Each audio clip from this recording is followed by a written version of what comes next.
এক হত্যাৰ অৱসান, এক অপ্ৰত্যাশিত ঘটনা। শোক প্ৰকাশৰ কোনো ভাষা বিচাৰি পোৱা নাই। এতিয়াও এনে লাগি আছে যে কোনোবাই যেন এয়া উৰাবাতৰি বুলি কৈ দিয়ে। এনে লাগি আছে যদি এই খবৰ মিছা বুলি কোনোবাই কৈ দিলেহেঁতেন। প্ৰত্যেকজন জুবিন অনুৰাগীৰ মনৰ ভাৱ হয়তো এয়ে হ'ব যে যদি কাৰোবাৰ হাতত তেখেতক উভতাই আনিব পৰা শক্তি থাকিলেহেঁতেন। তেখেতৰ বিদায়ৰ দিন আহিব বুলি সকলোৱে জানিছিলোঁ, কিন্তু এইদৰে হঠাৎ ইমান সোনকালে সেই দিন আহিব বুলি কোনেও প্ৰত্যাশা কৰা নাছিলোঁ।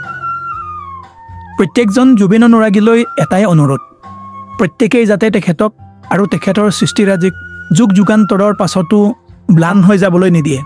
জুবিন গাৰ্গ সদায় আমাৰ হৃদয়ত আছিল, আছে আৰু থাকিব। লগতে আমাৰ ভৱিষ্যতে আহিব লগা নতুন প্ৰজন্মৰ হৃদয়তো তেখেতক জীয়াই ৰখাৰ দায়িত্ব আমাৰ।